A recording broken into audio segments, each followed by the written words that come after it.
मैं डॉक्टर जयशंकर शाही, associate professor Hindi विभाग, बाबू शोभाराम राजकीय कला महाविद्यालय अलवर। एक बार पुनः आप सबका बीए तृतीय वर्ष हिंदी साहित्य प्रथम पत्र से संबंधित इस व्याख्यान में स्वागत करता हूं। अभी लगातार हम पिछले दिनों से जयशंकर प्रसाद के गीत बीती विभावरी जागरी का अनुशीलन प्रस्तुत कर रहे हैं। इसी क्रम में हम अगले अवतरण के अर्थों का उद्घाटन आपके समक्ष प्रस्तुत करेंगे। अब तक हमने समझा कि बीती विभावरी जागरी गीत यद्यपि कलेवर में छोटा है, लेकिन अर्थ इसका बड़ा है, विस्तार लिए हुए है। व्यापक अर्थों से युक्त यह छोटा सा गीत है।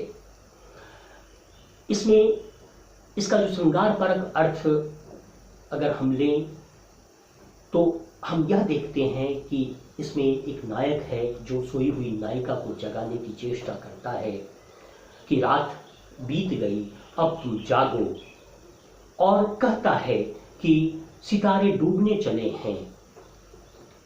आकाश रूपी पनघट में ताराओं के घट को उषा रूपी पनिहारिन नागरी सुसंस्कृत महिला ताराओं के घट को डुबोने चली है, डुबोने लगी है, अर्थात रात बीतने लगी है, प्रातः काल आने वाला है, अब तुम जागो।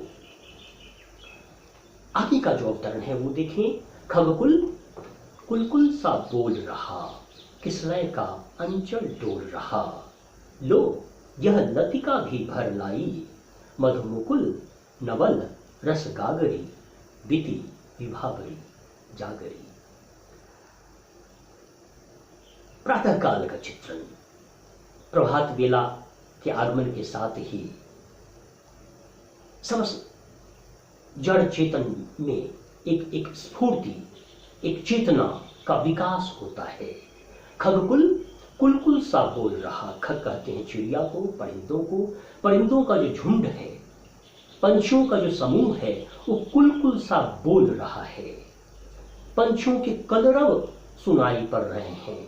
तो यह गीत में ध्वनि बिंब है। पिछले अवतरण में हमने देखा कि चित्रात्मकता थी या विजुअल इमेजरी थी। अब इस अवतरण में हम देख रहे हैं कि इसमें ध्वनि बिंब है। तो यह गीत एक तरह से ऑडियो और विजुअल दोनों इंपैक्ट को, दोनों इफेक्ट को अपने में समाहित किए हुए है। रात बीत चली, प्रभात वेला आने वाला है, अब जागो। तो यहाँ दृश्य बिंब के साथ इस गीत का प्रारंभ हुआ था और अब अगले अवतरण में हम देख रहे हैं कि पंछियों के समूह, पंछियों के जो झुंड हैं, वे कलरव कर रहे हैं। खगकुल कुलकुल सा बोल रहा। शब्द मुलायम है, शब्द मसृण है, शब्द की जो योजना है, शब्द का जो संयोजन है, जिसको अंग्रेजी में डिक्स कहा जाता है, वे बड़े मीठे हैं। माधुर्य गुण है इस कविता में और श्रृंगार रस है। खगकुल कुलकुल सा बोल रहा। श्रुति मधुर शब्द की योजना प्रसाद जी कर रहे हैं। खगकुल, कुल कहते हैं समूह को, खग कहते हैं चिड़िया को। तो पंछियों के जो समूह है, पंछियों के जो कुल हैं, वो कुलकुल सा बोल रहा है, अर्थात कलरव कर रहा है। चिड़ियों की आवाज, चिड़ियों की ध्वनि सुनाई पड़ने लगी है। प्रातः काल का आगमन हो चुका है। खगकुल अत्यंत स्वाभाविक चित्रण प्रसाद जी यहाँ कर रहे हैं।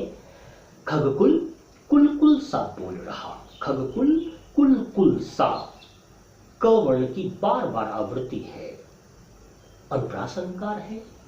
साथ साथ चूंकि कुल कुल शब्द बार बार रिपीट हो रहा है, आवृत हो रहा है, इसलिए यमक अलंकार है। साथ साथ देखिए खगकुल कुलकुल सा, सा के प्रयोग से यहाँ एक तुलना की जा रही है कवि प्रसाद जी के द्वारा। तो यहाँ उपमा अलंकार है, तो एक साथ हम तीन तीन अलंकारों का नियोजन एक पंक्ति में देख रहे हैं। यह छायावादी कविता की विशेषता है।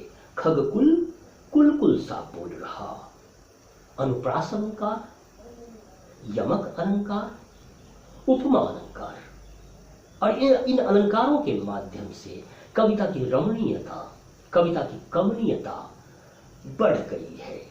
जब संस्कृत के आचार्यों ने कहा रमणीयार्थः प्रतिपादकः शब्दः इति काव्यम, काव्य क्या है?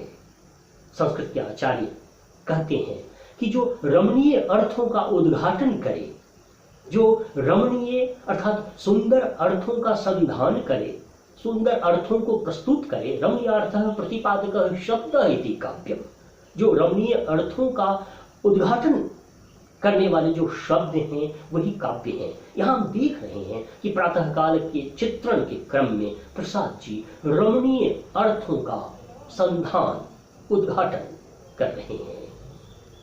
खगकुल कुल कुल सा बोल रहा, पंछियों का जो झुंड है वो कलरव कर रहा है, ध्वनि बिंब है, ऑडिटरी इमेजरी है।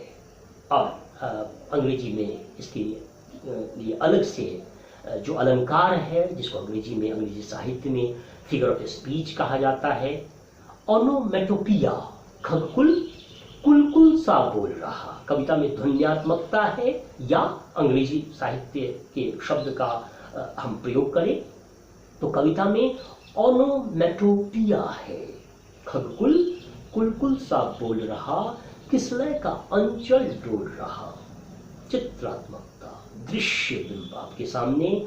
किसलय अर्थात पेड़ों के जो नूतन पल्लव हैं, पेड़ों की जो पत्तियां हैं वे हिलने डुलने लगी हैं, और कवि कल्पना करते हैं कि किसलय का आंचल हिल डुल रहा है।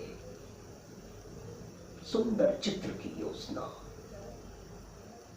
पंछियों के समूह के कलरव करने की ध्वनि हम सुन रहे हैं इस गीत में, और फिर नूतन जो पल्लव हैं, पेड़ों की जो पत्तियां हैं, किसलय हैं, उनके आंचल को हिलते डुलते हम देख रहे हैं। अर्थात समीरण का संचरण होने लगा है, पवन का प्रवाह होने लगा है, और पवन के प्रवाहित होने से पत्तियां हिलने डुलने लगी हैं।